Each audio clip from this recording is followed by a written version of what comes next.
Aquí estoy feliz de estar con ustedes.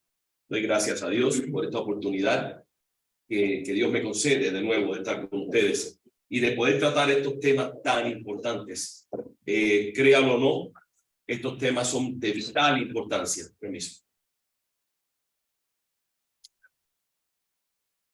Son de vital importancia. Ayer tuvimos la introducción al tema del Adán bajo sospecha, y si ustedes, para los que no estuvieron en línea o quizás están aquí hoy por primera vez, hicimos un repaso de distintas perspectivas que hay sobre Adán, y luego dedicamos la mayor parte del tiempo a establecer el argumento, el caso a favor de un Adán histórico, ya sea ya tanto el argumento bíblico como el argumento científico a favor del Adán histórico, y hablamos de las implicaciones que tiene negar la existencia de un Adán histórico. Pero también hablamos de tres preguntas que son importantes, que a veces cómo se contesta cada pregunta igual tiene impacto, igual es importante. La primera, obviamente, si Adán fue un personaje real en la historia, pero la segunda pregunta es si Adán y Eva fueron los progenitores de toda la raza humana o no, si solo eran parte de un grupo de progenitores, y la tercera pregunta es si lo que le aconteció a Adán y Eva en el jardín del Edén, esto es lo que las escrituras narran, esa porción de Génesis, ¿cómo la tomamos? ¿Qué tipo de literatura es? Entonces vamos a entrar hoy en una de las perspectivas, la perspectiva del Adán mitológico, el Adán mitológico. Y entonces en esta perspectiva consideramos a Denis Lamoureux. ¿Quién es Denis Lamoureux? Denis Lamoureux es profesor de ciencia y religión en la Facultad de St. Joseph's de la Universidad de Alberta, Canadá. Si mal no entiendo, lleva más de 30 años como catedrático en esa universidad. Y su especialidad académica es la controversia moderna de orígenes. Esa es su especialidad académica. Además, es un hombre muy preparado. Tiene 3 doctorados académicos, uno en odontología, uno en teología y uno en biología evolutiva. Entonces, el hombre está bien preparado, es un hombre muy versado. Es también autor de muchísimos libros. El libro fundamental de su hermenéutica y su acercamiento a orígenes es ese que está ahí en el dibujo, que es La Biblia y la ciencia antigua. Entonces, entre los libros que él ha escrito está uno que se llama 4 perspectivas sobre el Adán histórico. Él contribuye una de las 4 perspectivas en ese libro, publicado por Zondervan, junto a 3 perspectivas más. La de, obviamente, el Adán mitológico. También es autor de Evolution, Scripture and Nature, Say Yes. Evolución, las escrituras y la naturaleza dicen que sí. Escribió otro libro que se llama Amo a Jesús y acepto la evolución.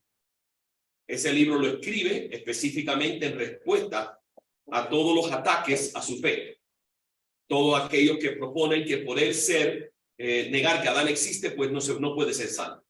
Y él escribe toda una defensa, una apología de su salvación, que no depende de Adán, sino de Jesucristo. Por eso se llama el libro Amo a Jesús y acepto la evolución.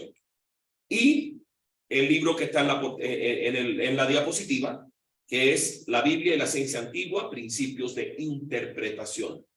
Entonces, en la conferencia de esta noche estaré tomando de los 4 libros principales, estos 4 libros principales, y estaré pues, dándole el panorama mejor posible de lo que él propone.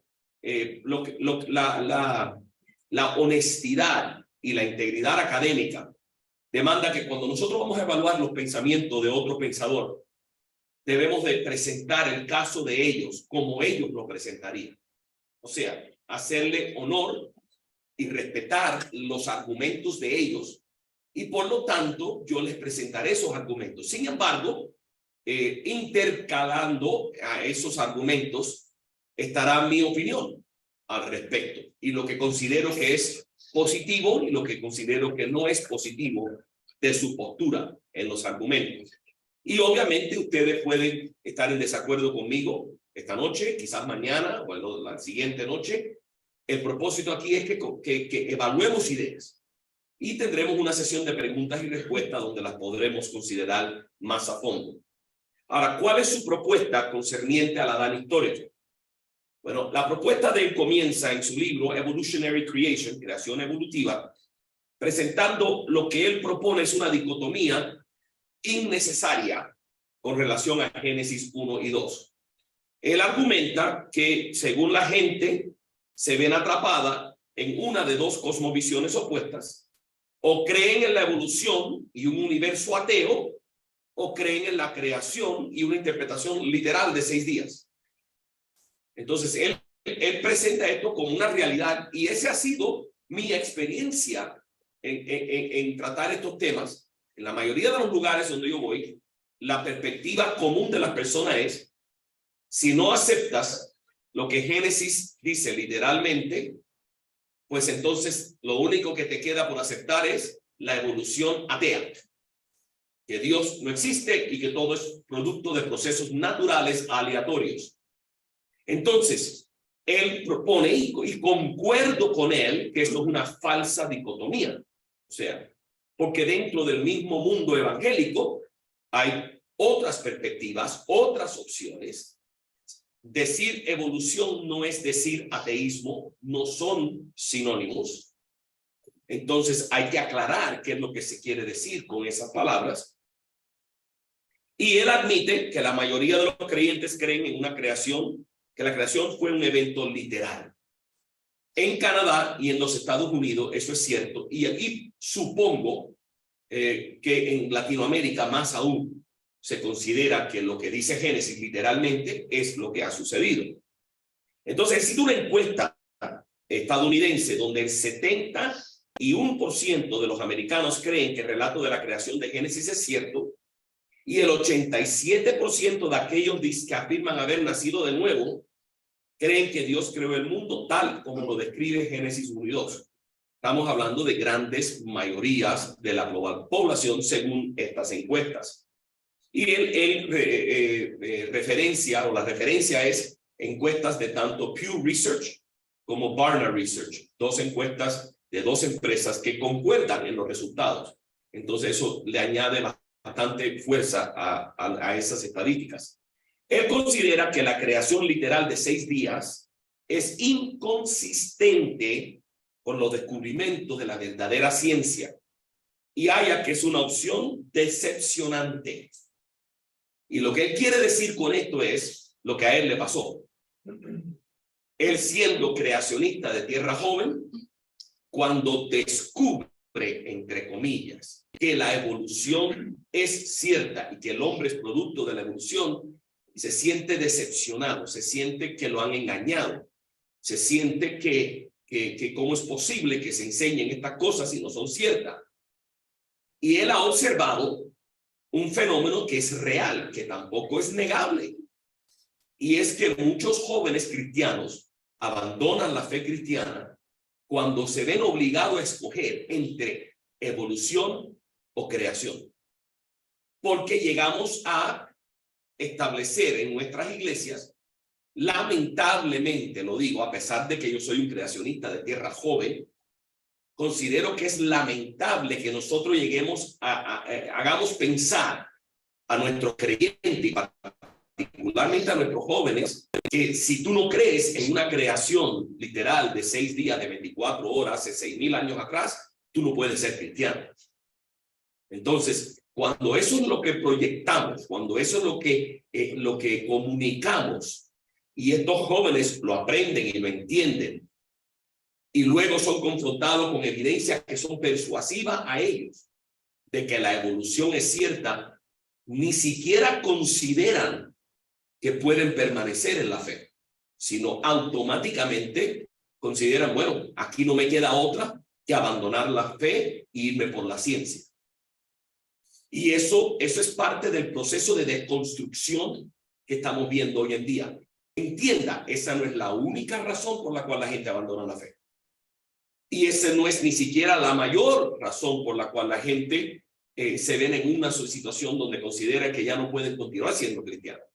Mucho se está escribiendo ahora mismo sobre esos temas de deconstrucción y conozco por lo menos de 2 libros que van a salir este año sobre ese tema, que son el resultado de investigaciones a fondo, y ya yo me he leído como 3. O sea, es un tema que está recientemente tomando forma y se está investigando qué es lo que está produciendo ese éxodo masivo de la juventud del mundo evangélico. Entonces, el argumento que está en realidad él argumenta que esta es en realidad una dicotomía falsa, ya que existen otras opciones para el creyente. Y señala que esta falsa dicotomía aprisiona la mente y restringe nuestra libertad de tomar decisiones informadas. Y ese vocabulario de una mente en prisión, una mente captiva que no tiene libertad para pensar, es lo que se recorre en todo el mundo académico secular. Entonces, las universidades seculares se jactan de ser lugares donde uno es libre para pensar. Y esa libertad para pensar es que no estás sujeto ni obligado a los conceptos tan estrictos, antiguos, y de fábulas y mitos que es las escrituras. Esta dicotomía engañosa también nos ciega, dice él, de imaginar una relación saludable entre nuestra fe y la ciencia moderna, lo cual no concuerdo. Yo estaré dando una charla en la Universidad Secular, la UNEDES, el viernes por la mañana, sobre la relación de la fe y la ciencia. Y yo no voy a tocar a Adán para nada, ni la creación de 6 días para nada, porque no me hace falta tocarlo para establecer que la ciencia y la fe no son enemigos, o sea, ni tampoco son irreconciliables. Entonces, eso yo lo demuestro usando otros argumentos también fuertes. Y esperamos que va a haber una buena asistencia de profesores de esa universidad y que podamos tener cierto debate después de la charla en las preguntas y respuestas, para que quede claro que la postura evangélica se sostiene a pesar de o a favor de o miremoslo como lo queramos mirar, de la ciencia, y la ciencia no es una amenaza a la fe, para nada, cuando entendemos los conceptos. Según Lamoureux, esto está produciendo una crisis en jóvenes, como ya les dije, que no saben cómo resolver el conflicto entre la fe y la ciencia. Él propone que la solución se encuentra en lo que él llama evolución teleológica. Y teleológica tiene que ver de teleos, de propósito, diseño. Es una evolución creativa que involucra diseño. Entonces, él lo define mejor y dice: la evolución teológica enseña que la Trinidad la Trinidad creó el universo y la vida a través de un proceso evolutivo ordenado y sostenido que refleja diseño. Esa es su postura. Esa es su postura. La Trinidad creó el universo y la vida a través de un proceso evolutivo que no fue aleatorio, que no fue casualidad, sino que es ordenado, sostenido y que refleja el diseño de Dios en el proceso. Dios creó vida sobre la tierra usando el proceso de la evolución y creó los seres humanos como portadores de su imagen. Sin embargo, cuando lees sus libros, él no define en qué momento el proceso evolutivo produce portadores de la imagen de Dios, ni en qué momento hay una transición de un homo, cual sea, de los homos de la familia del hombre más moderno, cuando pasa de ser simplemente un primate sofisticado y pasa a ser entonces un portador de la imagen de Dios. Eso queda en el aire. Supone él que sucedió, propone que sucedió, pero que no sabemos cuándo ni cómo. Él afirma que aunque Dios usó métodos evolutivos, esto no cancela el diseño inteligente para nada, porque las huellas de él están en el proceso. Y al contrario, dice que la naturaleza y la historia revelan la belleza y la complejidad y la funcionalidad del mundo. No podemos negar que esto es parte del universo en el que nosotros vivimos. Además, argumenta que su perspectiva apoya totalmente las creencias religiosas cristianas, al mismo tiempo que apoya todas las teorías contemporáneas de la geología, la biología y la cosmología. Entonces, el claim to fame, lo que él considera uno de sus logros académicos más importantes es haber reconciliado la ciencia contemporánea con el texto bíblico. Haber resuelto la aparente tensión que había entre ellos. Creo que celebra demasiado rápido, es una celebración prematura, me parece. Lamoureux no solo propone la evolución teleológica, sino que contiende que una perspectiva literal de los orígenes de la Tierra y la humanidad es hermenéuticamente errada. Que cuando nosotros nos acercamos a las Escrituras aplicando nuestra hermenéutica y concluimos que esos eventos fueron literales, el problema está en nuestra hermenéutica, no en el texto. En apoyo de esta postura, él afirma que las herramientas de interpretación más importantes de la hermenéutica es lo que él llama el principio de acomodación. Y eso es un concepto muy central de todos sus argumentos, el principio de acomodación. Según él, los antiguos autores de la Biblia tenían conocimientos limitados de la ciencia y por tanto el Espíritu Santo, esto es una cita directa de él, el Espíritu Santo permitió a los autores bíblicos basar sus escritos en sus antiguas concepciones de orígenes.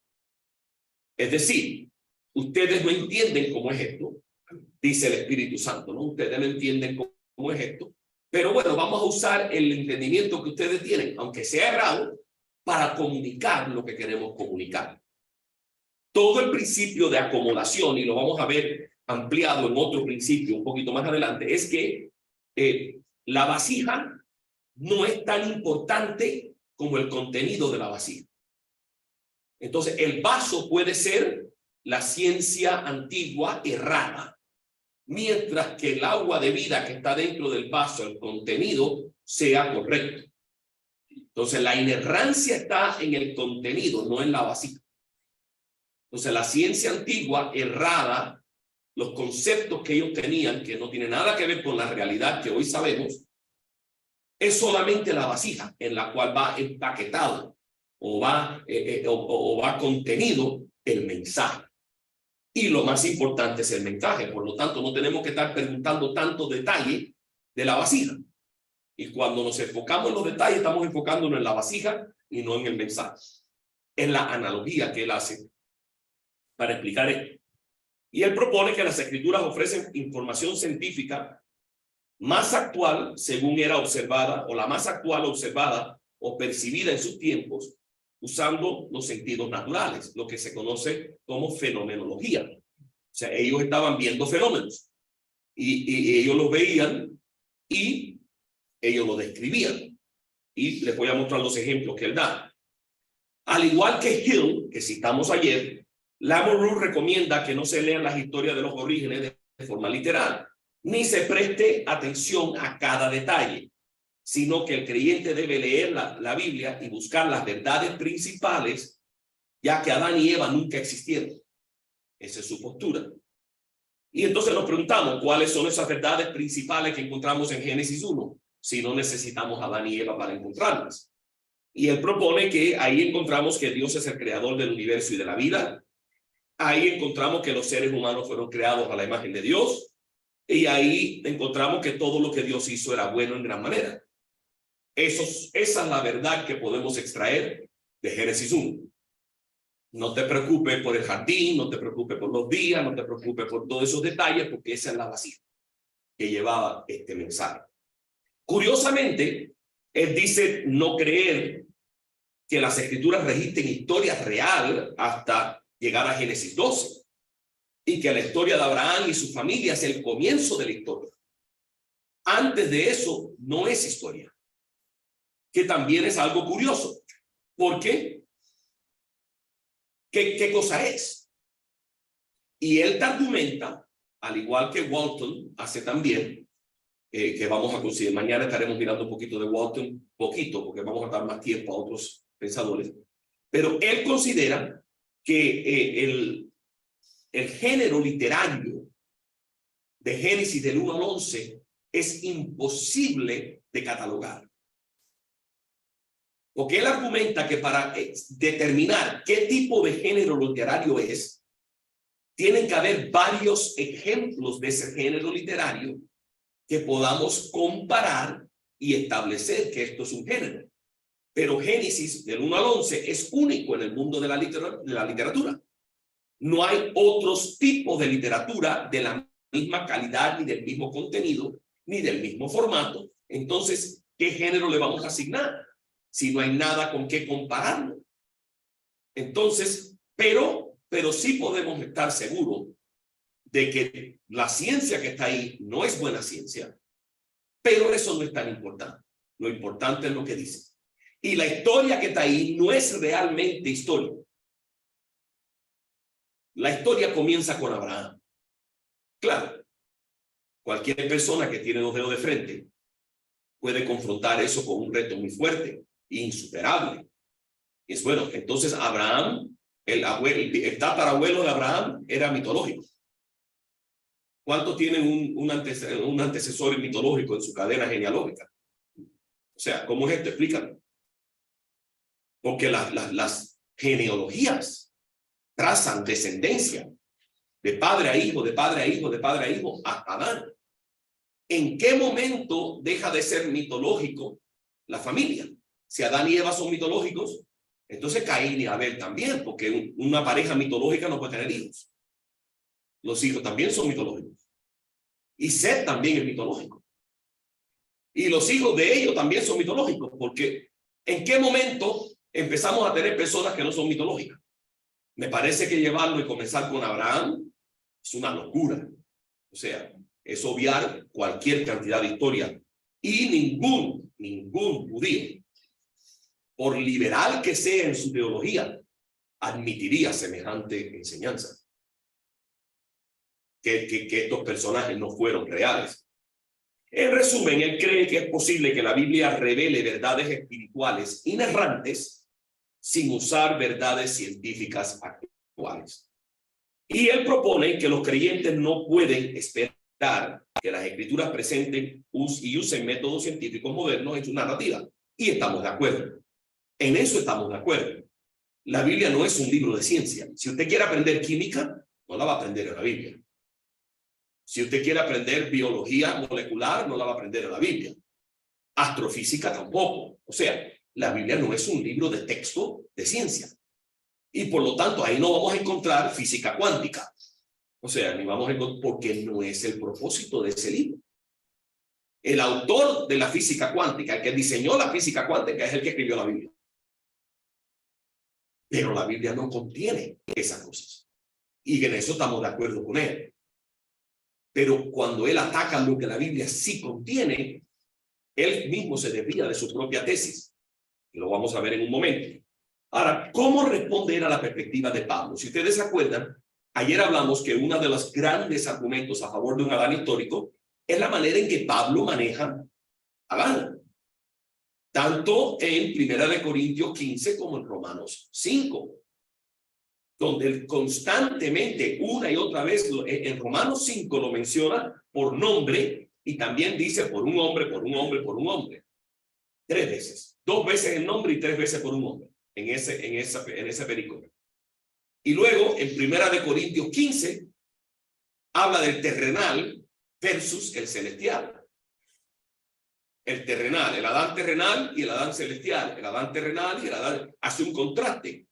Entonces, hay que tratar con Pablo porque Pablo sí cree que Adán es un personaje real. Y Lamoureux lo reconoce. Lamoureux admite que Pablo pensaba que Adán era un personaje real, histórico. Estaba equivocado, pero él pensaba de esa manera. Entonces, ¿cómo presenta él esto? Él admite que Pablo sin duda, quote, Pablo sin duda creía que Adán era una persona histórica y que los eventos de Génesis 2 y 3 realmente sucedieron. ¿Okay? ¿Y qué hacemos con eso entonces? Porque lo que tú estás proponiendo va en contra de lo que dice Pablo. Y él dice entonces, desafortunadamente, Lamoureux continúa haciendo una declaración muy fuerte al argumentar que debe ser enfatizado, dice él, que la creencia de Pablo en la realidad de Adán y los eventos del jardín del Edén no significa necesariamente que son realmente históricos. Piensa en eso por un momento conmigo. Él está diciendo, el hecho de que Pablo crea que Adán y Eva fueron reales no constituye evidencia absoluta de que fueron reales. Y tenemos que estar de acuerdo. Si estamos hablando de razón y filosofía y lógica, tiene razón. Yo puedo creer en un ser mitológico, pero que yo lo crea no es evidencia de que existe. Cuando estamos hablando humanamente. Pero algo que vamos a ver una y otra vez, que yo recalco al final, que veo como uno de los graves errores de Lamoureux, es que Lamoureux minimiza y a veces parece olvidar completamente el papel que desempeña Dios al inspirar a los autores de las Escrituras.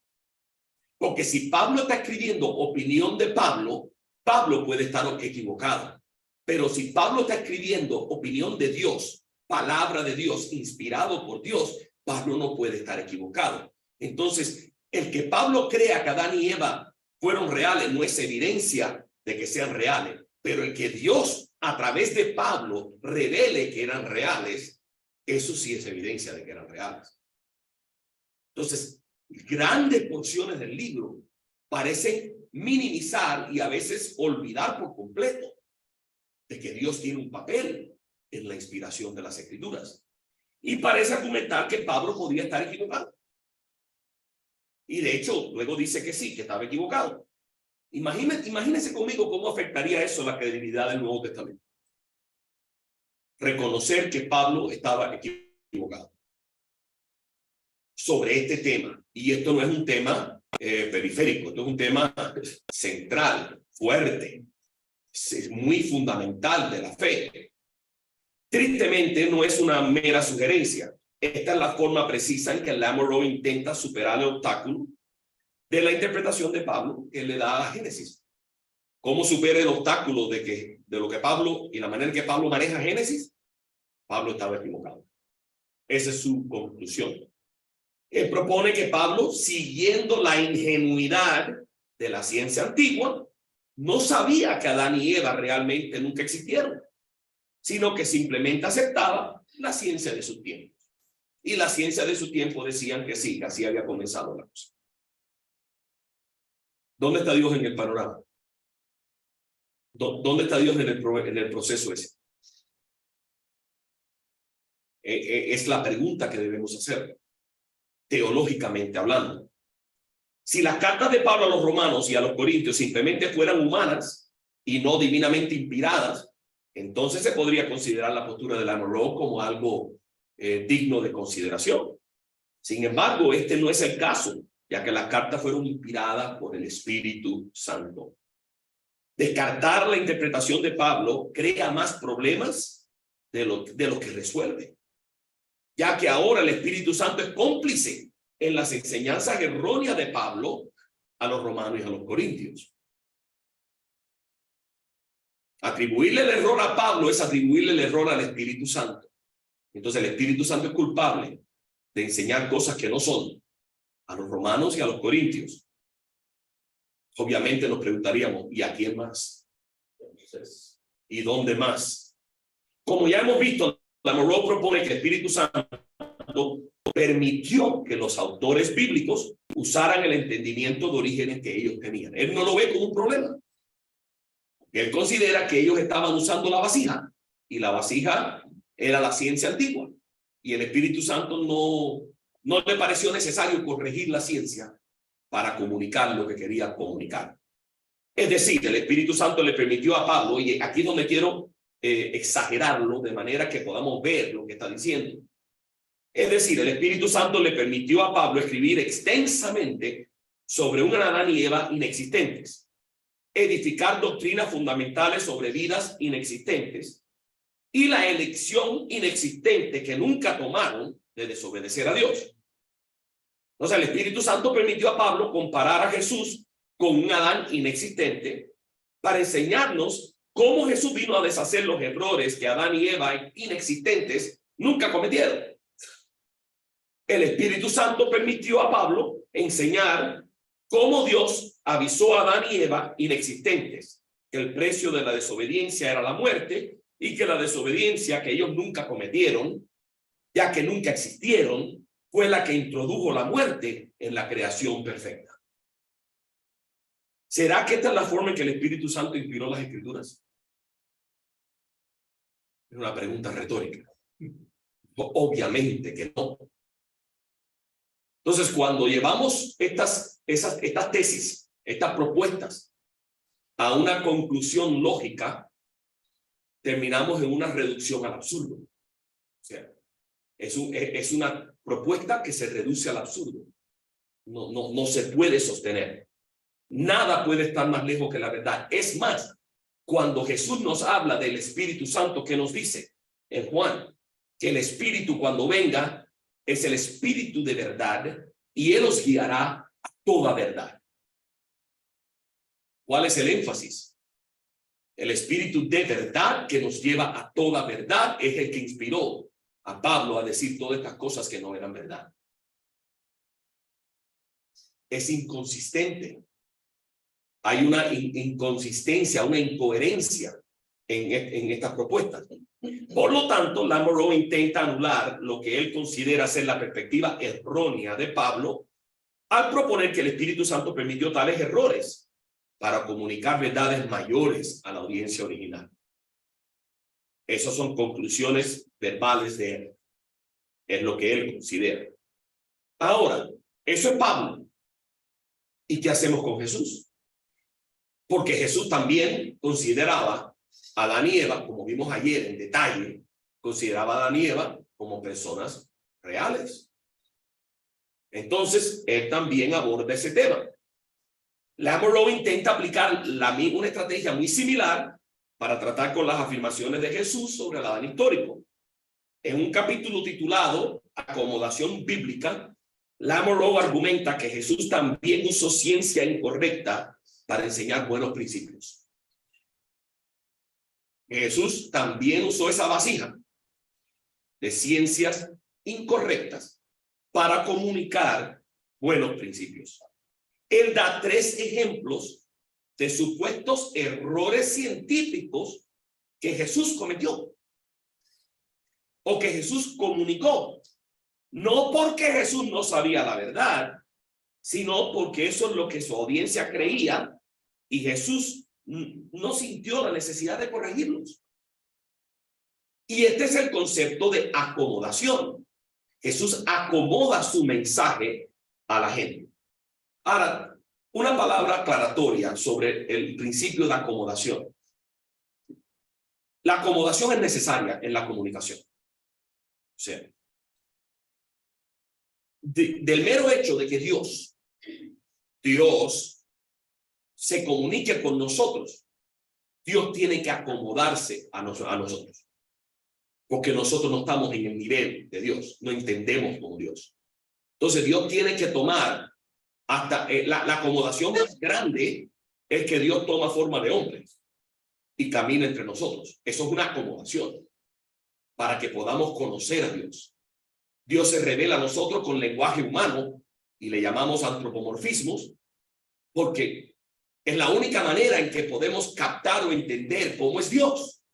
Entonces no podemos votar el principio de acomodación porque el principio de acomodación es algo consistente en las Escrituras.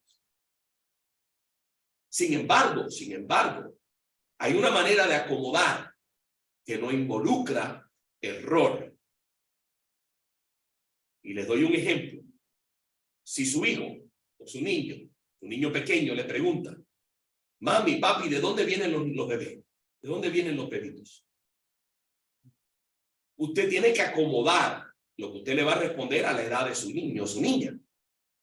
Pero usted puede acomodar de 2 maneras. Usted puede acomodar apelando a la cigüeña que el niño puede entender el concepto de que una cigüeña viene y trae el bebé, pero usted le está comunicando algo que no es cierto en esa acomodación. O usted puede acomodar y decirle, mira mi amor, Dios coge un poquitico de papá y un poquitico de mamá y los prepara y lo pone en el vientre de mamá para que pueda crecer y nazca un bebé. Estás acomodando, no estás mintiendo, pero lo estás poniendo a un nivel que ellos lo pueden entender. Entonces, eso ilustra la diferencia entre lo que es aceptable cuando Dios o el Espíritu Santo, que no puede mentir, está acomodando, tiene que acomodar por la vía de la verdad. Así sea una verdad simplística para nosotros poder entenderla. Entonces, no podemos despedir este concepto, pero cuando él dice que Pablo enseña ciencia que no es correcta para no tener que corregir a la gente de su error, y porque es más importante lo que va dentro de la vasija que la vasija, eso no es acomodación correcta. Eso es una acomodación que contiene e implica error en la comunicación. Y ahora le hace lo mismo a Jesús, que Jesús está haciendo eso. Y a Jesús lo lleva un poco más allá, porque ahora nos da ejemplos de cómo Jesús enseñó cosas erradas, sabiendo que eran errores, para poder comunicar un buen principio. Entonces, ¿cuáles son estos tres ejemplos? Su primer ejemplo concierne en Marcos 4, del 30 al 32, donde Lamoureux afirma que Jesús presentó erróneamente la semilla de mostaza como la más pequeña de todas las semillas. Entonces, él argumenta que científicamente sabemos que hay semillas más pequeñas que la de semilla de mostaza. La semilla de orquídea es más pequeña que la semilla de mostaza.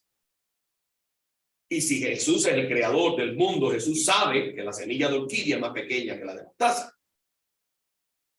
Sin embargo, comunica la semilla de mostaza. ¿Por qué? Dice Lamoureux. Bueno, porque eso no era tan importante como el mensaje que le quería comunicar. Entonces pregunta si Jesús se equivocó, o peor, si mintió a sus discípulos, y él responde con un rotundo no. No, en lo absoluto. Lo que el Señor estaba haciendo era acomodar su mensaje acerca del reino de Dios a su audiencia primitiva. Entonces, eso es un ejemplo de un error científico que Jesús utilizó para comunicar una verdad, según él.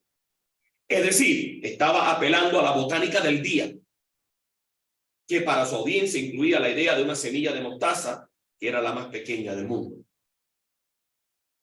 Hay otra manera de interpretar ese pasaje, y muchos expertos en este tema, en las parábolas en particular, y en las enseñanzas de Jesús, han desempacado esto mucho.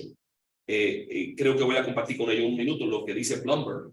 Craig Blumberg, él da una alternativa a esa explicación. Pero antes de proceder, hagamos una pausa para reflexionar sobre este argumento de Lamoureux. Y precisamente aquí viene lo de Blumberg. Craig Blumberg, erudito en las escrituras, nos da una importante herramienta para tratar con las parábolas en su libro Interpretando Parábolas. Se llama el libro de Blumberg. Buenísimo, buenísimo.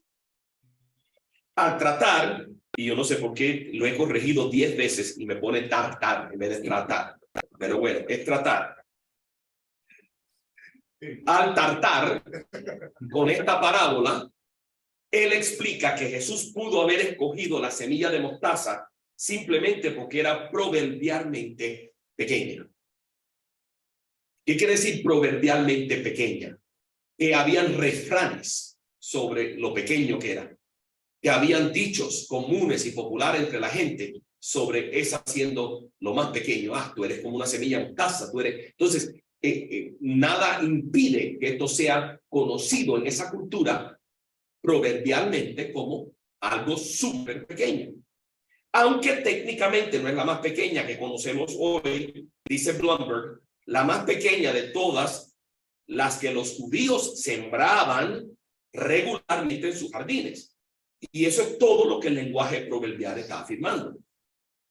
Es lo único que ellos conocen porque es lo que siembran en sus jardines. Es decir, el género literario, en este caso, la parábola, se presta para el uso del lenguaje proverbial.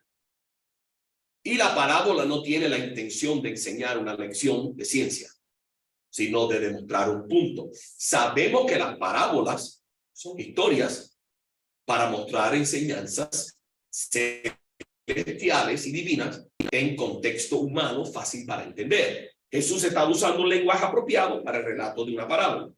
Además, Snodgrass, otro tremendo erudito, añade que como estamos tratando con el uso proverbial, la ansiedad sobre asuntos de precisión está fuera de lugar.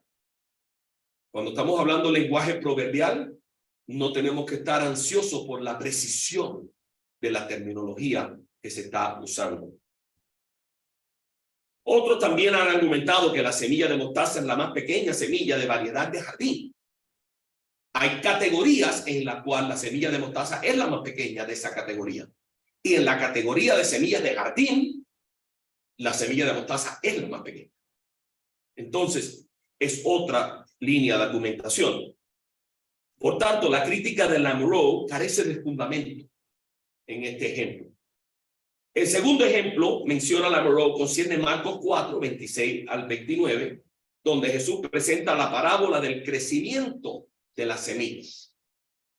De nuevo, Lamoureux propone que la ciencia de Jesús está errada, pero no hay problema, simplemente estaba acomodándose a su audiencia.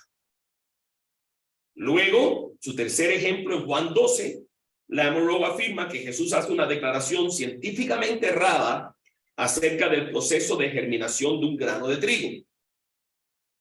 Sus análisis apuntan a la misma conclusión. Jesús estaba acomodándose a su audiencia. Entonces son ejemplos que él propone de errores que Jesús cometió, pero no es que Jesús estaba mintiendo, sino que se estaba acomodando a su audiencia y no veía la necesidad de corregir a su audiencia. El argumento de Lamoureux es que si Jesús usó la ciencia errada de los tiempos para comunicar verdades importantes e inerrantes, ¿por qué no aceptar lo mismo también con los relatos de Orígenes de Génesis? Si Jesús usó ciencia errada para comunicar ideas importantes, ¿por qué no decir que cuando Jesús está hablando de Adán, igual está apelando a la misma ciencia errada para comunicar un principio? Lo que aplica aquí, aplica acá, si vamos a ser consistentes. Es lo que él está argumentando. Una palabra de nota sobre el asunto de Jesús no sentir la necesidad de corregir a su audiencia. Nadie que lee los evangelios, cualquiera de los cuatro y más los cuatro en su conjunto, llegaría a la conclusión de que Jesús no le gustaba corregir los errores de la gente. Porque solamente la expresión que se usa una y otra vez es: oíste que fue dicho, pero déjame decirte cómo es. El concepto que usted tiene tan errado, ustedes oyeron decir esto, lo entendieron mal, esta es la manera que esto es. Esto es lo que quiere decir. Jesús confrontó, Jesús era contracultura. Todo lo que él hizo fue contra la corriente de la cultura de su tiempo, por eso lo mataron. Era contracultura en tratar las mujeres, era contracultura en guardar el sábado, era contracultura en un montón de cosas. Entonces, de buenas a primeras, ese Jesús que no tiene problema ninguno diciéndole a la gente lo equivocado que están y enseñándoles la verdad, de repente cuando el tema de Adán surge, no, déjalos que crean las cosas erradas, porque ¿para qué enseñarles que eso no es así? Déjame que sigan pensando así. Especialmente con Adán. Me parece que eso es extrapolar esto a un nivel que no se puede justificar. Mientras que un análisis exegético de estos pasajes está fuera de los parámetros de esta conferencia, los eruditos bíblicos tienden a interpretar estos pasajes de una forma muy distinta a Lamoureux. Él está bastante solo en su forma de acercarse a estos pasajes. Además, el ministerio de Jesús no fue uno de acomodación a su audiencia. Eso está más que claro. Todo lo contrario, Jesús era completamente contracultura en sus enseñanzas, al punto que provocara a sus audiencias a querer matarlo. A pedrada, más de una vez levantaron piedra para tirarle. No obstante, la tesis completa del Amaru depende de lo que Jesús haya dicho de Adán no sea cierto. Para que el Amaru pueda sostener su tesis, Pablo y Jesús tienen que estar equivocados. No hay alternativa. Si ellos no están equivocados, entonces el Amaru está equivocado en su tesis. Y eso es lo que le provoca a él enfrentar estos pasajes y tratar de buscar formas de entrarle al pasaje por algún ángulo que se acomode a la idea de él. La verdadera acomodación aquí es la Biblia a los conceptos que el Amaru tiene. Y él es el que está acomodando, o sea, para poder sostener su postura. Por tanto, él usa ejemplos de supuestas inexactitudes para justificar su afirmación de lo que Jesús decía sobre Adán no es necesariamente correcto. No tiene que ser necesariamente correcto. Amaru afirma con respecto a las enseñanzas de Jesús que para defender su postura sobre el divorcio, Jesús acomodó al emplear la ciencia primitiva de una creación de nuevo de varón y hembra. Esa es la aplicación. Todos esos argumentos son para llegar a este punto. Él no vio la necesidad de corregir, pero enseñó que el matrimonio de Adán y Eva, creados a imagen de Dios, que el hombre dejará a su madre y a su padre y se unirá a su mujer y serán una sola carne. Todo eso es acomodando a aquella ciencia, pero para enseñarte que el matrimonio es importante, que el matrimonio es entre un hombre y una mujer, que el matrimonio es para producir una sola carne. Todas las enseñanzas del matrimonio siguen vigentes. Lo único que el ejemplo es de un matrimonio inexistente, mitológico. Es lo que el Amaru argumentaría. Él considera que Jesús estaba equivocado a sabiendas sobre Adán y Eva, pero no sintió la necesidad de hablarles la verdad con respecto a estos asuntos. Lo importante para Jesús era que su audiencia entendiese las verdades mayores que estaban encerradas en esta vasija, en estas vasijas de afirmaciones que no eran correctas. El impacto que esto tiene sobre la confiabilidad de los evangelios no puede ser minimizado. Si es cierto que esta es la manera en que procede Pablo y esta es la manera en que procede Jesús, creo que la Biblia no sobrevive un ataque semejante a ese, si eso es cierto. La credibilidad de las escrituras no se sostiene. Porque entonces tenemos que empezar a cuestionar dónde más enseñó Jesús cosas que no eran ciertas, con tal de que el principio lo captáramos. ¿Dónde más Pablo enseñó cosas que no eran ciertas? Con la idea de que captáramos el principio. Y no lo habrá hecho Pedro también. Y Santiago, y Judas, y Mateo, y Marcos, y Lucas, Juan. ¿Dónde paramos? ¿Dónde paramos? Entonces, es peligroso, y una de las conclusiones a las que llego es precisamente que el impacto de esto es muy peligroso. Si la perspectiva de Jesús sobre Adán y Eva eran incorrectas, ¿cuáles son otras perspectivas de Jesús que eran incorrectas? Ahora, él presenta una analogía en defensa de la creación evolutiva. Él presenta una analogía para decir que Dios puede usar la evolución para crear al hombre. Si de hecho lo hace en el proceso de la gestación. Dice él en el libro, insiste, que Dios estableció mecanismos naturales para que diversas formas de vida pudiesen ser creadas naturalmente. Y para esto emplea la analogía basada en el proceso de gestación. Dice que de la misma forma que el bebé se forma por procesos naturales en el vientre de la madre durante un periodo de 9 meses, un acto de creación atribuido a Dios en el Salmo 139, donde dice que maravillosas son tus obras y lo sé muy bien, o sea, me tejiste en el vientre de mi madre, todo ese asunto. Este acto constituye prueba de que el creador usa mecanismos físicos para crear la vida. Y entonces dice él, ningún cristiano piensa que Dios se mete en el vientre de la madre y le pone el brazo y le pone la patica al bebé. No, diseña un método natural para que esto suceda sin que él tenga que estar involucrado. Y a los 9 meses nace un bebé. Entonces, esa es la analogía que él presenta. Esto, claro, ¿cómo respondemos a la analogía? La analogía falla. porque no estamos hablando de lo mismo. O sea, una cosa es la formación de un bebé en el vientre de una madre, otra cosa es la creación de Adán, de la nada. O sea, es muy diferente. La Biblia no enseña que Adán fue concebido en el vientre de una mujer preexistente y por un proceso natural a los 9 meses nació. Además, ni le preguntes a Lamoureux cuáles son los procesos naturales que producen vida. Dele para atrás hasta donde usted quiera. ¿En qué momento materia inorgánica pasa a ser materia orgánica? ¿En qué momento se diseña por procesos naturales el ADN?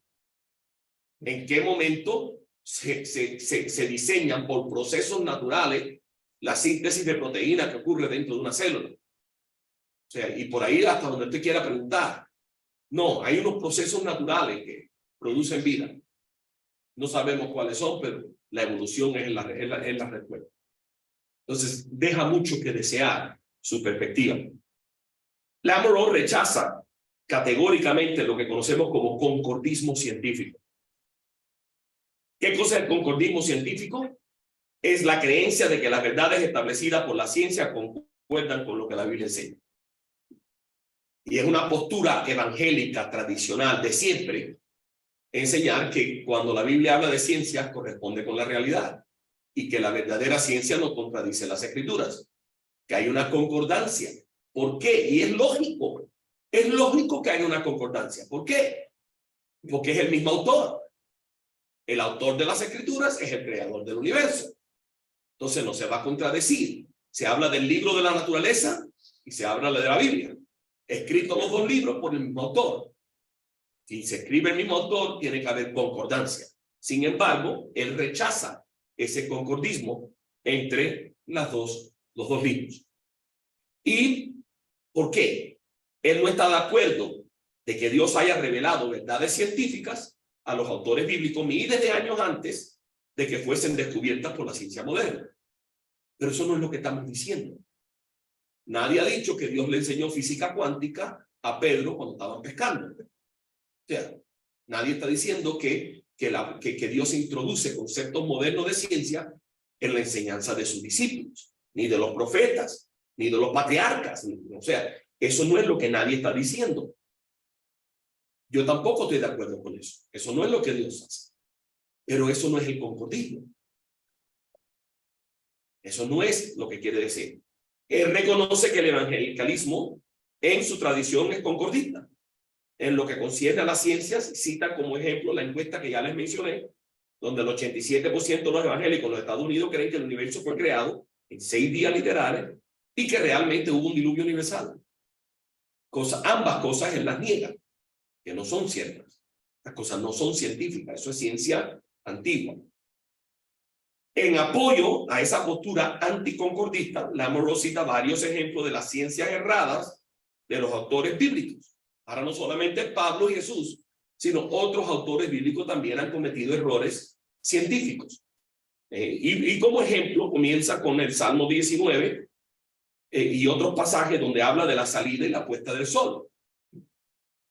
Entonces, él dice que aquellas personas en aquel entonces veían que el sol salía por el este, se ponía por el occidente y ellos creían que el sol se movía y el sol le daba la vuelta a la tierra. Pero nosotros sabemos que no es así. Nosotros sabemos que la tierra es la que está dando vuelta. El sol no se está moviendo. Entonces tú ves, estos son errores científicos. Pero lo gracioso de esto, y quizás gracioso no es la mejor palabra, lo interesante de esto es que en otra parte, él argumenta de la fenomenología. Y que si tú puedes describir algo científicamente o puedes describir algo fenomenológicamente. Si lo describo científicamente, tengo que hablar de la órbita de la Tierra en torno al Sol, en su eje, cada 23 horas y 24 horas, todos los días, todo lo que es el ciclo de la moción planetaria, que gracias a Kepler sabemos cómo es, que también era un creyente. Esto, o puedo explicarlo como yo lo veo, fenomenológicamente. Y usted y yo y todo el mundo todavía en el siglo XXI hablamos de que el sol salió y el sol se puso. Y cuando hablamos eso, no estamos hablando mala ciencia. No estamos haciendo declaraciones científicas. Estamos hablando de lo que estamos observando. Sin embargo, él lleva esa observación al nivel de error científico.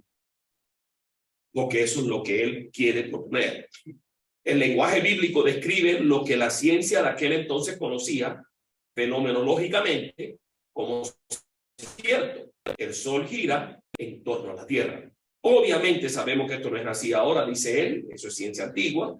Y otro ejemplo propone que el apóstol Pablo creía que el universo consistía en 3 niveles.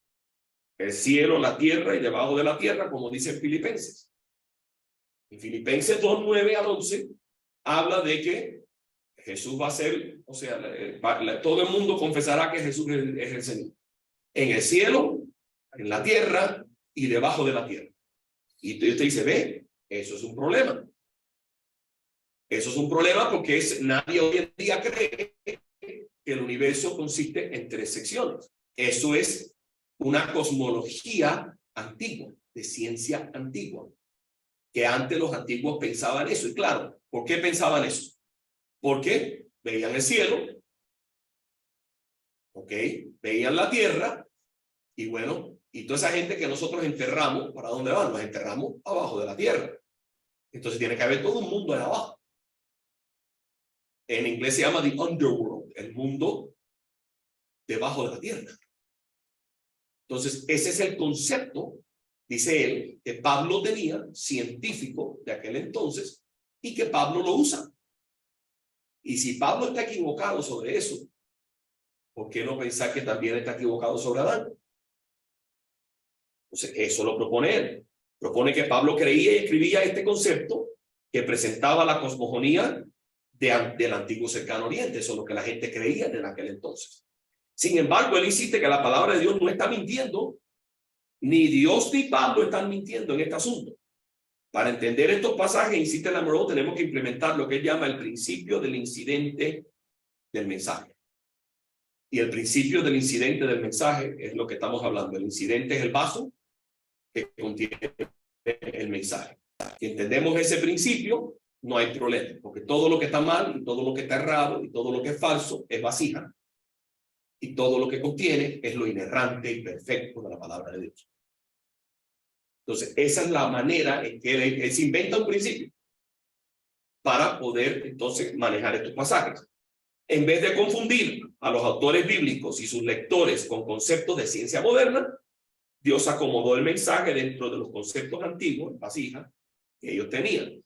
La ciencia antigua, aunque errada, servía como una vasija, el incidente, para transportar las verdades espirituales, el mensaje que Dios quería comunicar. Por eso el principio del incidente del mensaje. Ese es un concepto que él propone. Y luego aplica este concepto a los primeros capítulos de Génesis. De igual manera. Entonces, creía Pablo en un mundo de 3 niveles. Piensa. Si ese es el único pasaje en la Biblia donde Pablo habla de lo que él pensaría, y esto no es un pasaje ni siquiera científico, ¿qué está tratando de comunicar Pablo? Que Jesús va a ser honrado y reconocido en todo el universo. No hay donde esconderse. Arriba, abajo y hasta abajo de la tierra. Y cuando tú lees el contexto, ese es el espíritu con el que Pablo está comunicando eso. Pero ¿y qué hacemos cuando Pablo habla del tercer cielo? Ya no son 3 niveles ahora. Ahora son por lo menos 5 niveles. Bajo la tierra, tierra y 3 cielos. Pero ¿por qué no habla de eso? Porque obviamente Pablo no está hablando ciencia cuando está hablando de estas cosas. Entonces, hay misterio en ese concepto de tercer cielo. Sí lo hay. Hay explicaciones muy prudentes que yo creo que aciertan, pero o sea, no es algo ni en el contexto en el que se usa, ni en el contexto general del evangelio, no es algo ni siquiera terciario. Esto viene a estar abajo en la lista de prioridades, de cosas significantes para el mensaje que se comunica. Entonces, no podemos, además, la palabra que se usa para debajo de la tierra no es una palabra de mitología griega. No es. Pablo está usando griego, pero él no está usando las palabras que en la mitología griega se usan para el mundo de subterráneo, de donde están todos los dioses y las personas y todos los castigos y todas las cosas. No, la palabra es otra. Entonces, hay que torcer bastante para ver en Filipenses a Pablo hablando de cosmología. No es lo que está hablando en ese pasaje, para nada. Ahora, quiero terminar la ponencia considerando lo que considero que es uno de los argumentos más fuertes con lo que tú y yo tenemos que enfrentarnos cuando hablamos de este concepto de ciencias antiguas. Porque tenemos que preguntarnos si Génesis está enseñando la ciencia antigua del antiguo cercano oriente. ¿Está Génesis enseñando lo que enseñaban los babilones, los egipcios, los sumerios? ¿Es la ciencia que vemos en Génesis paralela a la ciencia de las demás culturas que rodeaban a Israel en el antiguo cercano oriente o no? Eso es una pregunta válida. Y el argumento que él propone es fuertísimo, pero les voy a explicar por qué. Y aquí esto es sumamente detallado e importante. Es el argumento a partir del firmamento, la palabra firmamento. Fíjese, para confirmar el corpusculismo científico no funciona.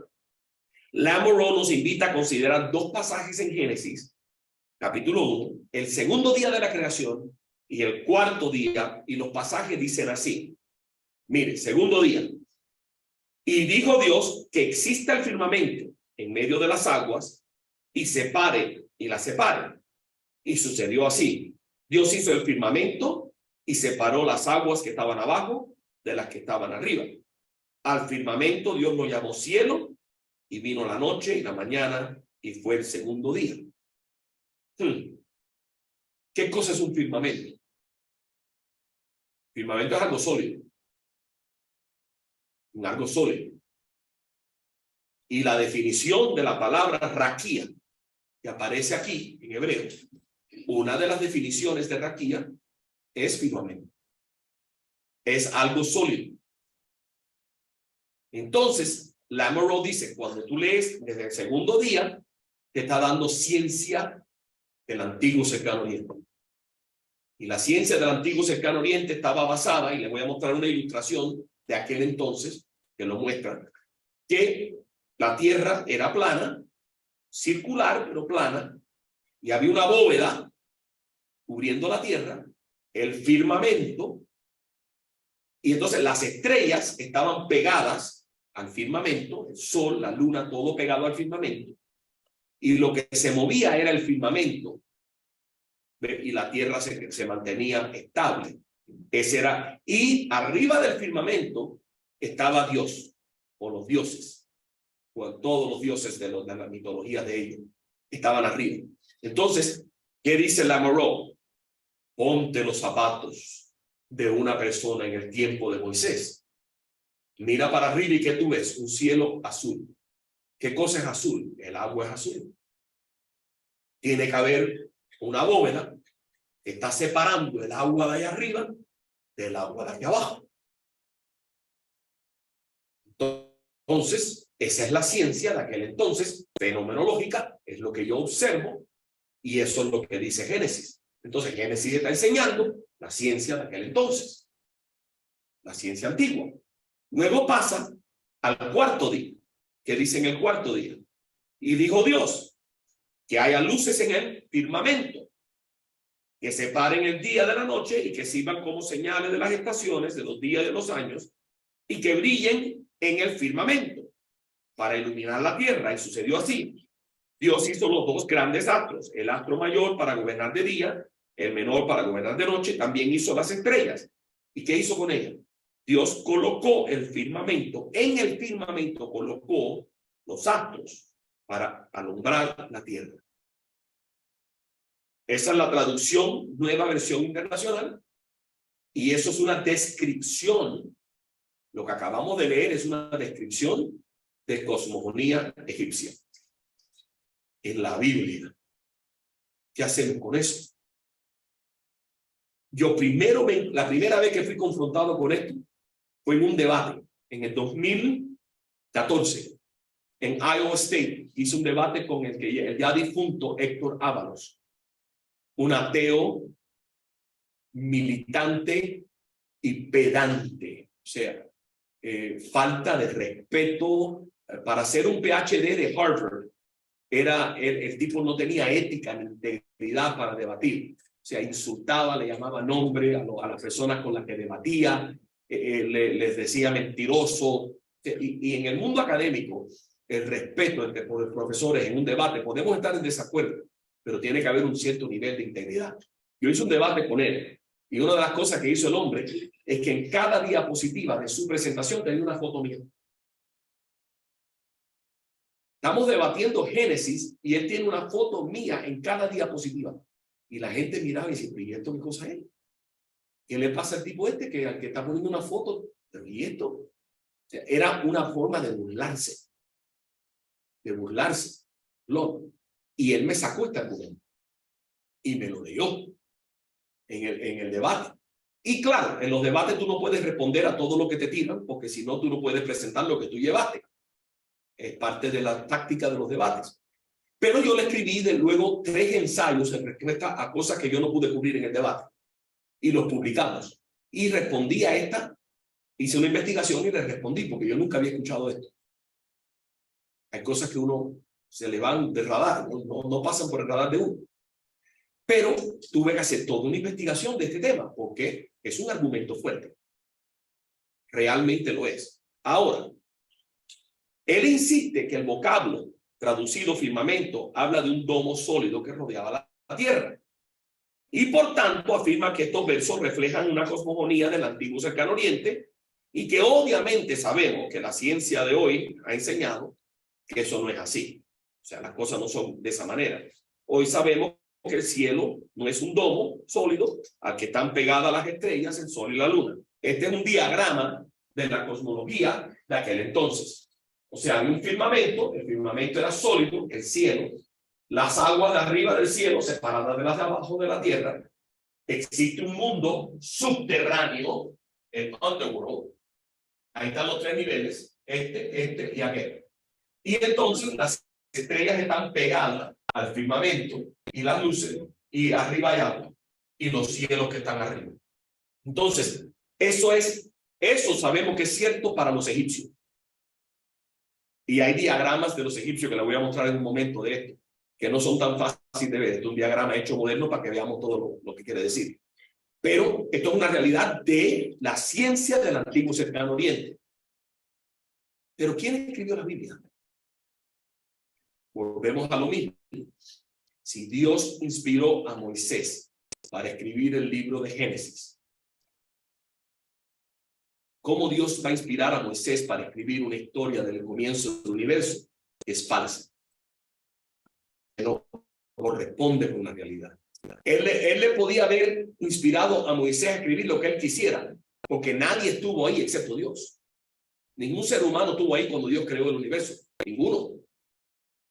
Entonces, el único que sabe cómo fue es Dios. Entonces, si Dios le va a revelar a Moisés, le puede revelar lo que él quiera revelarle. Pero Dios no es hombre para que mienta, ni hijo de hombre para que se arrepienta, dice la palabra. Por la virtud y la integridad y la bondad y la perfección de Dios y la santidad de Dios, Dios no mentiría, Dios no enseñaría una historia falsa. Pero ¿cómo es que aparece así en la Biblia? Fíjese, el argumento parece persuasivo hasta que hacemos un estudio a fondo del vocablo raquía. Y descubrimos que la definición de la Monroe es demasiado estrecha. Intencionalmente. La palabra traducida de formas muy distintas por muchos expertos de la lingüística. Cuando tú encuentras una palabra, ya sea en hebreo o en griego, donde los lingüistas no se pueden poner de acuerdo con lo que la palabra quiere decir, estás hablando de una palabra ambigua, estás hablando de una palabra cuyo sentido no es obvio. No es obvio. Entonces, eso ya te empieza a dar pauta. Te voy a mostrar todas las traducciones que hay para que lo veas. Es más, los principales léxicos hebreos, cuando tú vas a los léxicos del idioma hebreo y a los diccionarios del idioma hebreo, todos, sin excepción, todos proveen una definición amplia que incluye que la palabra puede significar expansión o puede significar firmamento. Y todos sabemos que las dos palabras estas son muy diferentes. Una expansión es algo abierto, mientras que un firmamento es algo sólido. Entonces, ahí está el dilema. ¿Cuál interpretación refleja mejor el sentido del autor original y lo que él pretendía comunicarle a su audiencia? Obviamente esos vocablos son de definición muy diferente. ¿Cómo lo traducen las versiones de hoy? Es interesante. Cuando yo empecé a hacer esta investigación, la hice en inglés. Fui primero a las Biblias en inglés y encontré que la King James Version traduce la palabra firmamento las 17 veces que aparece en el Antiguo Testamento. Aparece 17 veces en el Antiguo Testamento. En Génesis 1 son 9 de las veces, aparece ahí en Génesis 1. Y las 17 veces el King James lo traduce firmamento. Sin embargo, el New American Standard Bible, una tremenda Biblia de estudio también, las 17 veces lo traduce expansión. Empiezas a ver que esto no es tan blanco y negro como lo que está presentando Lamoureux. Esto muestra que los traductores están divididos con respecto a esta palabra. Ahora, ¿cómo traducen las Biblias hispanas esta palabra? Específicamente busqué los versículos en Génesis. Génesis del 1 al 6 al 8, Génesis 14, 1, 14 y 15, 1, 17 y 1, 20. ¿Cómo se traducen las traducciones hispanas? Aquí está el cuadro. Expansión en la Reina Valera, Biblia de las Américas, la nueva Biblia de las Américas, Reina Valera revisada en el 77, Reina Valera actualizada. Todos. Firmamento, nueva versión internacional, la nueva Biblia Vida, creo que se llama. PDT, no me acuerdo ahora. BLPH, la Reina Valera revisada del 95. Extendimiento, que yo no sé ni qué eso, sabía que eso era una palabra. JBS. Bóveda. Bóveda ya es, serio. Bóveda. 3. Inclusive, Reina Valera actualizada en el 15 y la Reina Valera contemporánea. Las dos lo cambiaron para bóveda. De la 60, que era expansión, a bóveda en la 2015. Esto, espacio y cielo. La nueva traducción viviente no usa ninguna de las dos. Ni bóveda, ni firmamento, ni expansión. Usa espacio y cielo. Y tú averigua qué cosa quiere decir espacio y cielo. Y la traducción del lenguaje actual tampoco usa firmamento una vez en Génesis.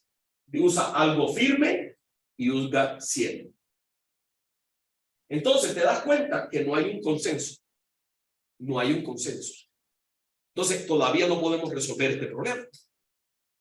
Claro, yo les leo a ustedes de la nueva versión internacional porque eso es lo que él hace. Él escoge una versión que representa la cosmovisión del antiguo cercano oriente y ¡pum!, te la tiran. Ahora nos tenemos que preguntar varias preguntas sobre esto. Esta variedad demuestra la dificultad que enfrentan los traductores de la Biblia. Ore siempre por los traductores de la Biblia. Eso es un trabajo exhaustivo y muy difícil. Muy difícil. Ellos tratan con documentos muy antiguos. Y cuando hablamos de Génesis y hablamos del Antiguo Testamento, el hebreo, son documentos difíciles de traducir. Especialmente porque las consonantes no se escribían, se pronunciaban. Y las vocales, mejor dicho. Entonces, las consonantes podían querer decir cualquier cosa dependiendo de cuáles vocales tú le metías a la palabra a la hora de decirlo. Y imagínense eso a la hora de traducir, esos son documentos difíciles de traducir. Entonces, oremos siempre por los traductores. También es importante reconocer que ninguna traducción es perfecta. Ninguna traducción de la Biblia es perfecta. Es más, los únicos manuscritos perfectos son los autógrafos originales. Fuera de los autógrafos originales no podemos esperar perfección. Inclusive todo el campo de la crítica textual demuestra que han habido variaciones a través de los siglos. El único texto perfecto es los manuscritos originales, los autógrafos originales. Si hemos de obtener claridad sobre las palabras, tenemos que ir a los idiomas originales y no a las traducciones. Porque ya vemos que las traducciones no nos van a dar una respuesta que nos pueda satisfacer. Les propongo que firmamento, y yo hice toda una elaboración de esta palabra que no la he incluido, pero usted la puede hacer un estudio de esa palabra, pero tiene que meterse a profundo en ese estudio. Pero espero que llegaría a la misma conclusión que yo, que firmamento es una traducción muy desafortunada, que ocurrió tan temprano en la historia de las traducciones bíblicas que contaminó muchas futuras traducciones. Y como eso es algo fuerte decir. Eso es una propuesta que hay que defenderla y hay que respaldarla. La voy a respaldar en un momento. Pero yo les propongo que cuando se introdujo esa palabra por primera vez, fue tan temprano en la historia de traducciones bíblicas que logró contaminar muchas traducciones, como ya vimos, que han sido contaminadas. Esa es la conclusión a la que yo llegué cuando estudié esta palabra. ¿Y por qué llegué a esa conclusión? ¿Por qué pienso que expansión es una mejor traducción? Antes de explicarle cómo se introduce firmamento, déjame explicarle por qué expansión es una mejor traducción. La razón principal es la omnisciencia de Dios. Al reconocer que la Biblia es la palabra de Dios, debemos acercarnos a ella desde la óptica de Dios. Y que Dios sabe todas las cosas. ¿No sabía Dios que no era una bóveda?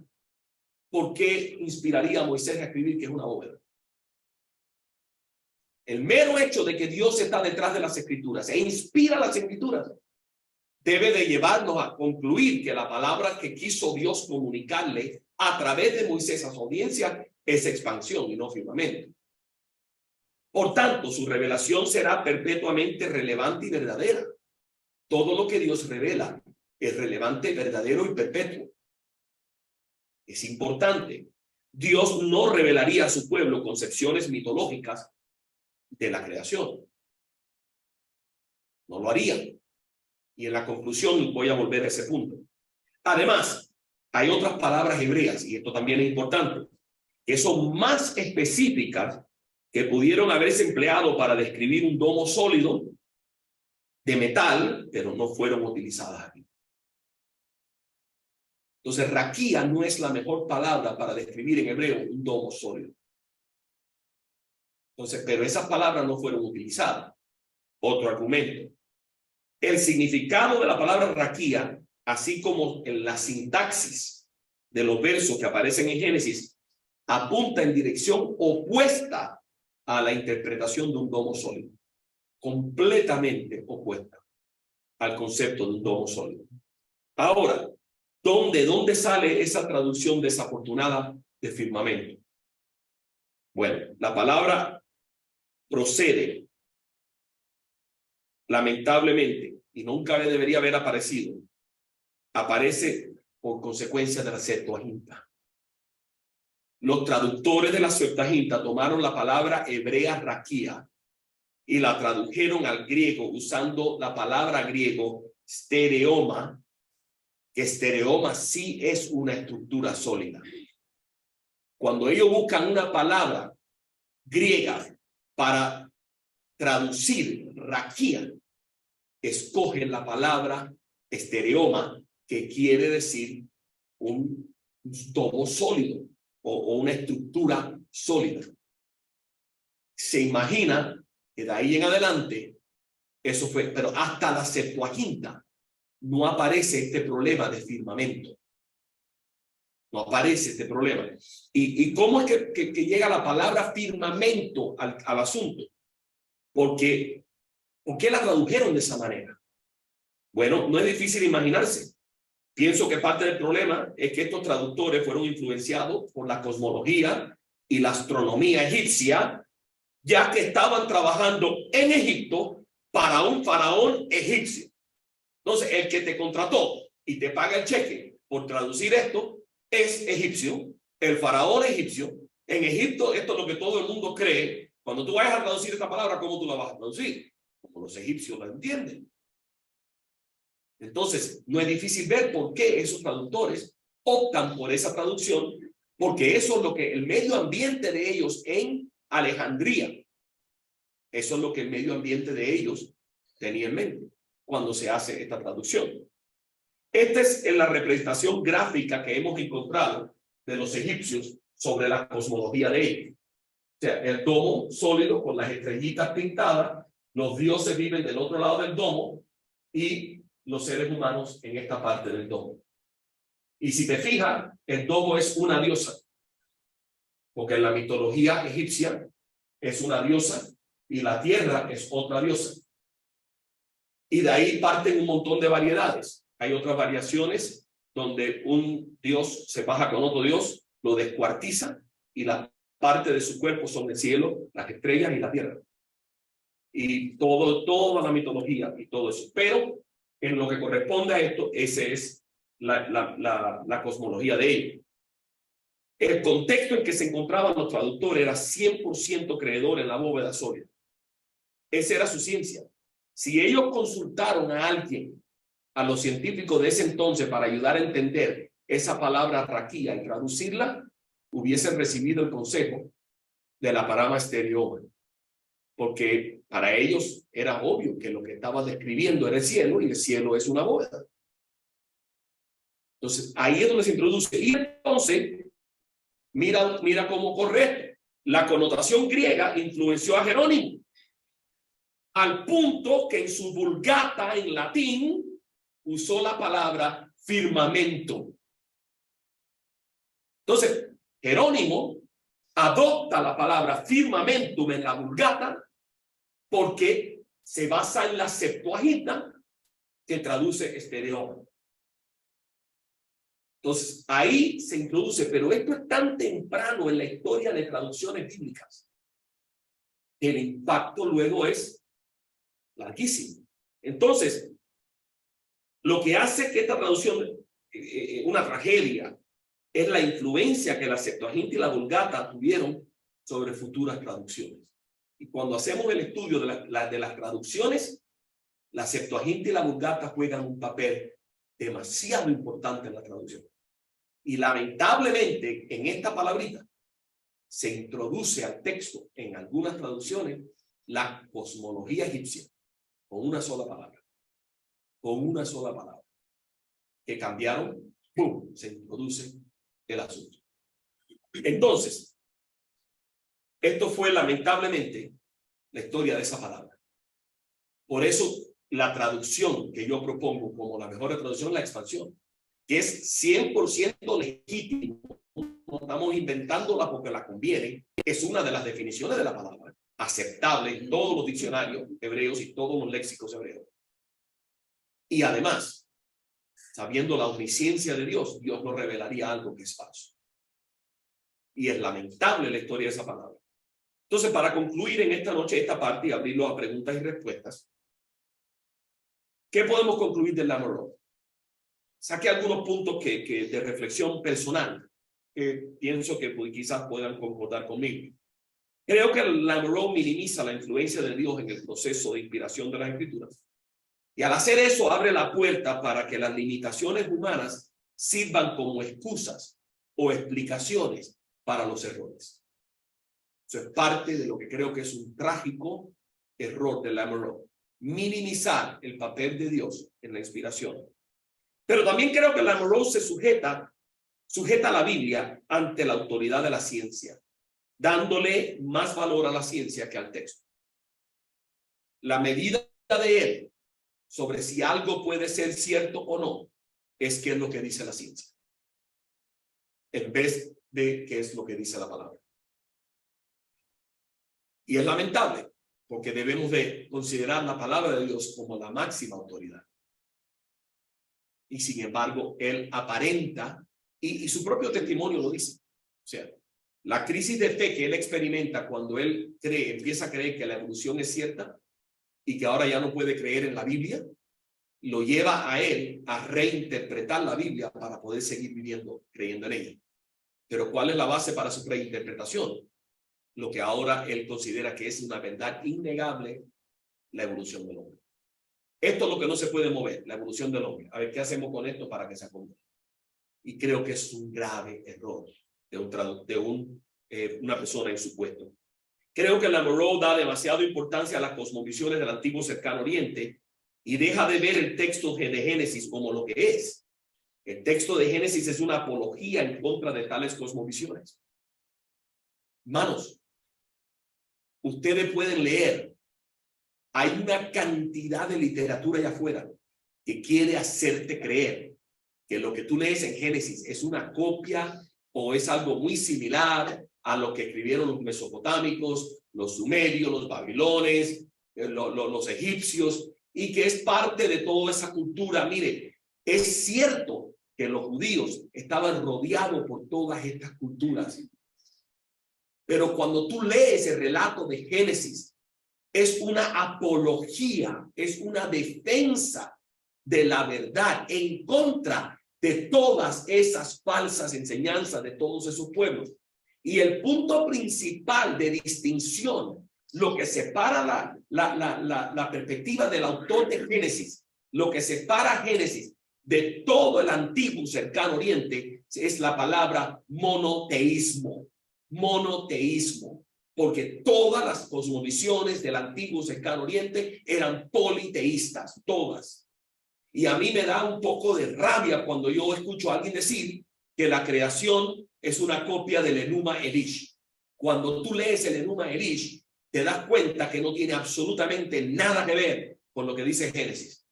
Un Dios se faja con otro, lo mata, lo descuartiza y hace el cielo y la tierra con las partes del cuerpo del hombre. Igualito que Génesis.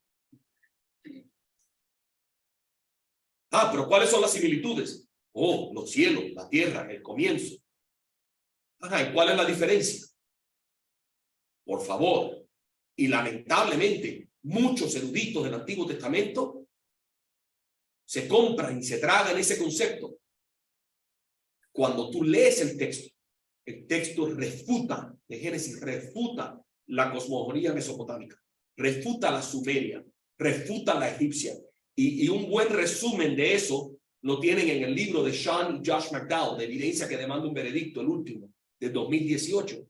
Ellos tienen todo un capítulo sobre la Adán histórico y tiene otro capítulo sobre la confiabilidad de Génesis en relación a los antiguos cercano oriente. Y ellos hacen un tremendo resumen ahí de cómo Génesis refuta estas cosmovisiones. Y Lamoureux, al considerarle y darle tanta importancia a todos esos cuentos que rodeaban a Israel, creo que se le escapa el hecho de que lo que Israel escribió no era parte de esos cuentos, sino una refutación de esos cuentos. Y es un punto importante. Y por último, creo que las implicaciones de las enseñanzas de Lamoureux tienen potencial de destruir la fe de mucha gente. Lamentablemente lleva 30 años enseñando esto en una universidad y confundiendo a la gente, y pienso yo, estropeando la fe de las personas. Creo que es lamentable que esto se esté enseñando, que esto se propague, porque hace daño. A él no le hará daño. Y él afirma su fe en Jesucristo y su confianza en la Biblia. Pero ¿a cuántos miembros de nuestras iglesias le haría daño pensar que Pablo se equivocó, que Cristo se equivocó un montón de veces, que lo que dice Génesis no es verdad? Por favor, ¿dónde paramos? Que los salmos están errados, que la Biblia habla de que el sol sale cuando el sol no sale. Entonces, tú pones todos esos argumentos juntos y lo que hace es serrucharle las patas a la mesa. Dejas a las personas sin base para creer en la inerrancia de las escrituras y la confiabilidad de la Biblia. Y son argumentos que no son válidos. Desde mi postura, no son argumentos válidos. Persuasivos, sí. Válidos, no. Entonces, creo que uno tiene que siempre cuidar de las implicaciones de las enseñanzas de uno. Particularmente cuando estamos tan en los fringes, estamos ya en las áreas tan lejanas a la ortodoxia que realmente nos preocupa. Esas son mis conclusiones sobre la